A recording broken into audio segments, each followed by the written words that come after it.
She wanted 80% of my paycheck. She got 0% of my life instead. And by the end of this story, I owned everything she thought was hers. But wait. It gets so much better than that. 80% of your pay goes to your brother, Mom said, her voice flat, arms folded like she was reading from a rule book she'd written just for me. The other 20? Mine. Simple as that. Let that satisfy in for a second. My paycheck. Her rules. The air in the kitchen felt heavy, like the walls were leaning in to hear my answer. I set my coffee cup down slowly, letting the silence stretch just enough for her to think she'd won. Then I stood, grabbed my jacket, slipped one arm into the sleeve. Here's simpler, I said, meeting her eyes. I'm gone, and you'll never see a cent from me. Pay your own bills. Have you ever had that moment where you finally said what you've been holding back for years? Drop a fire if you know that feeling. Her face didn't crumble. Not yet. It tightened sharp as glass, the way the sky hardens just before a storm breaks. Behind her, my brother shifted in his chair, avoiding my gaze like a kid who'd been handed stolen candy. But here's the part that shocked even me. I didn't pack much. Just the bag I'd left by the door weeks ago, in case this moment came. I'd known it would. Let me ask you something. Have you ever planned your escape before you even knew you needed one? Sometimes your gut knows before your heart catches up. Outside, the winter air bit my cheeks. The sound of my boots on the driveway was the only goodbye I gave them. By the time I reached my car, I could hear Mom's voice again. Muffled now, the tone already shifting from command to panic. I didn't turn around. If there's one thing I've learned, it's this. Some people only understand silence when it's paired with absence. What happens when the hands that always took from you suddenly have nothing left to hold? Stay with me, because what happened next? She never saw it coming. I didn't answer her calls that night. Or the next. The missed calls stacked in my notifications like bricks. Each one another reminder that her control had cracks now. I'd driven 3 towns over before the adrenaline even faded. The motel I checked into smelled like bleach and burnt coffee. But it was mine. The key in my hand felt heavier than the one to my old room ever had. Anyone else know that feeling? When cheap freedom feels more valuable than expensive chains. Comment freedom if you've been there. The first few days were quiet. Almost too quiet. No footsteps outside my door. No shouted instructions from the kitchen. No reminder that my paycheck didn't really belong to me. But quiet has a way of turning into clarity. And in that clarity, I started doing math. 80% of my income. Gone. Every month. For over a year. Thousands siphoned without a single thank you. All under the banner of family duty. Let me tell you something that took me way too long to learn. Guilt is a weapon and some families know exactly how to use it. I had enough saved to survive. But I wanted more than survival now. I wanted independence so loud they'd hear it from miles away. I picked up extra shifts at work. Found a roommate who actually paid her half on time. Opened a separate bank account Mom couldn't touch. One she'd never even know existed. Weeks passed. Then one morning my phone buzzed with a message that was different from the rest. The electricity's been shut off. Can you send money just for now? I stared at it for a long time, remembering every time she told me I owed them. Every time my own needs had been called selfish.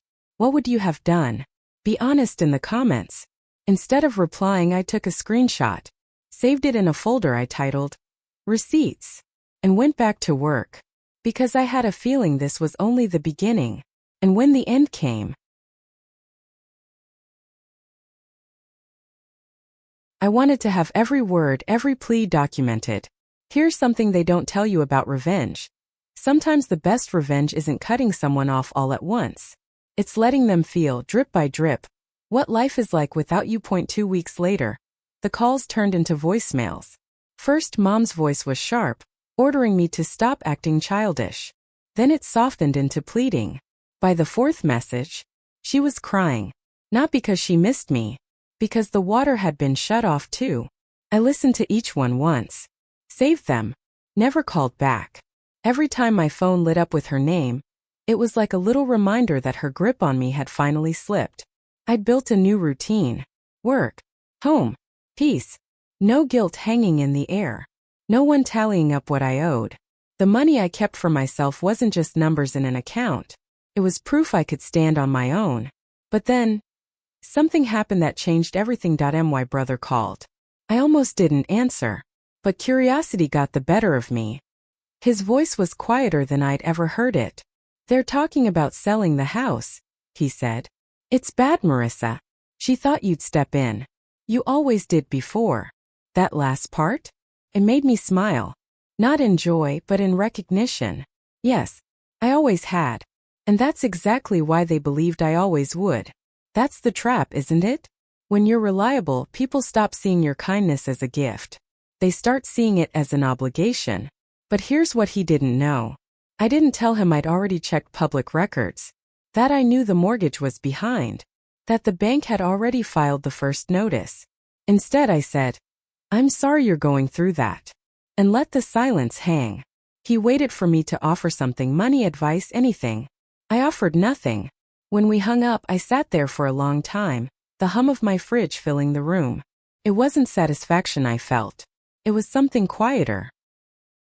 A sense that, for the first time, they were living in the reality they'd created.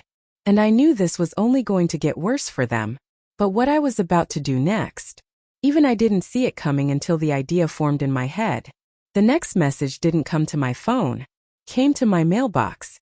Plain white envelope. My mother's handwriting. No return address, but I didn't need one. Inside was a single sheet of paper. "No, dear Marissa. No love, Mom. Just, we're losing the house. I know you're angry, but this is your family. We need $19,400 to catch up. We'll pay you back." I read it twice, then folded it neatly and slid it into the same folder as the screenshots and voicemails. Receipts. Every last one.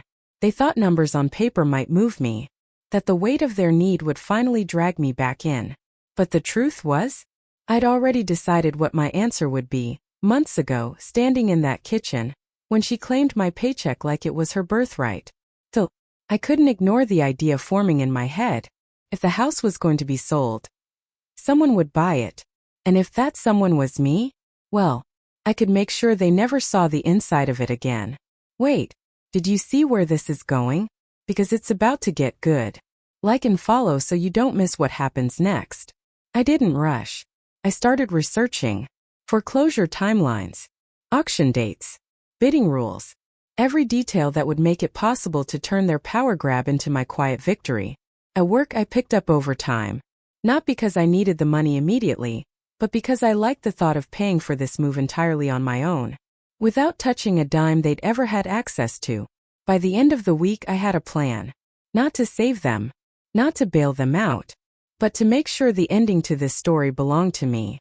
I tucked the letter back into its envelope, sealed it with tape, and wrote one word on the front in black marker. Noted. Then I placed it at the bottom of my desk drawer, where it would stay until the day I'd need to remember exactly why I did what came next. The auction date was set for a Wednesday morning. Public. No sentimental speeches. Just numbers, paddles, and signatures.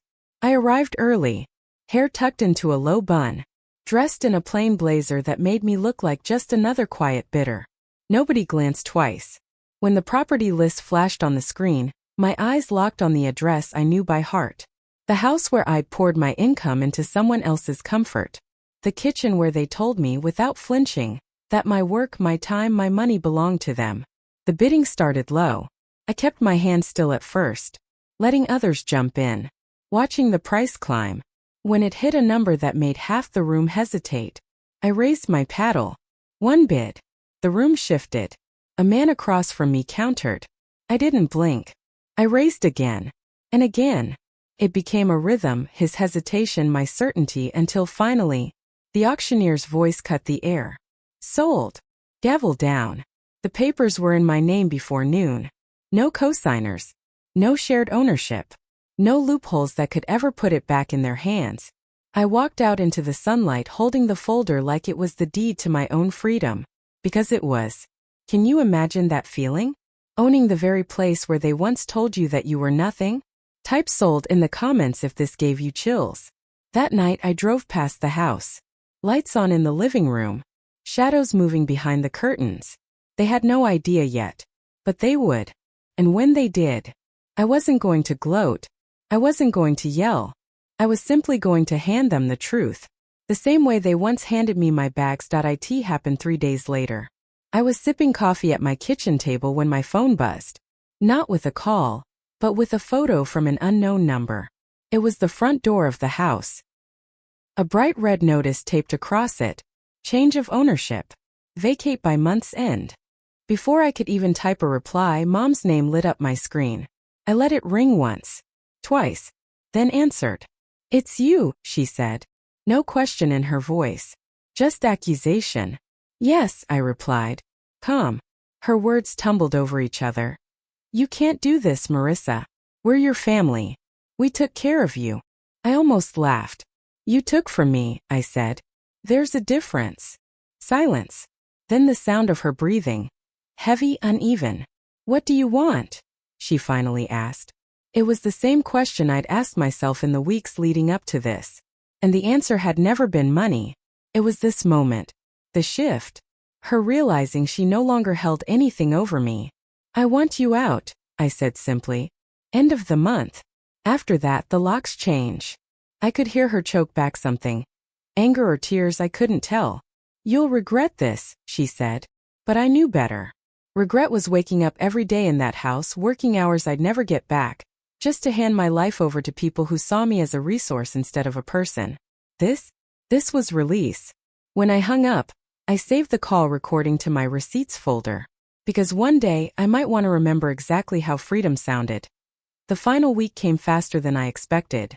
Every time I drove past the house, there were more boxes stacked on the porch. More furniture leaning against the rail. They were packing in silence now. No yelling. No music. No signs of the family that once filled every corner. On Thursday evening, I parked across the street and just watched.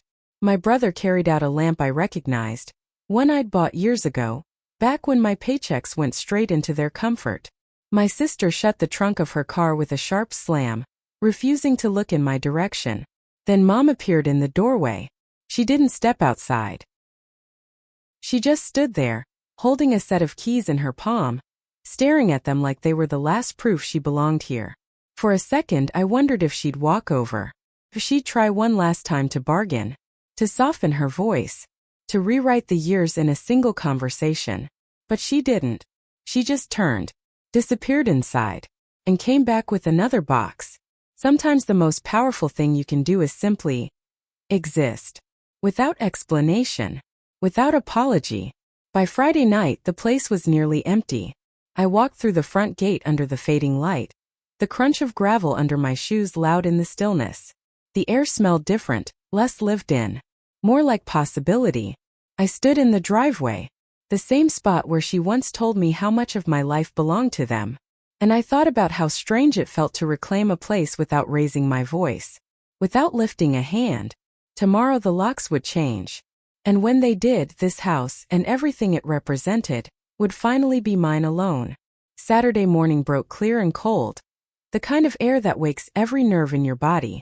The locksmith arrived right on time, his van humming in the driveway. I stood on the porch as he worked. Each metallic click. A chapter closing. When the last lock turned, he handed me the keys. Smooth, cool, and heavier than they should have been. Not just metal. History. Inside, the house felt hollow. The echoes were different now, not heavy with arguments or demands but light. Almost clean. I walked through each room, letting my hands skim over the walls. In the kitchen I paused. This was where she'd stood, arms folded, dictating exactly how my paycheck would be carved up for everyone but me. Now, there was no one here to claim my work. My time. My life. On the counter I placed a single envelope. Inside was a copy of the deed.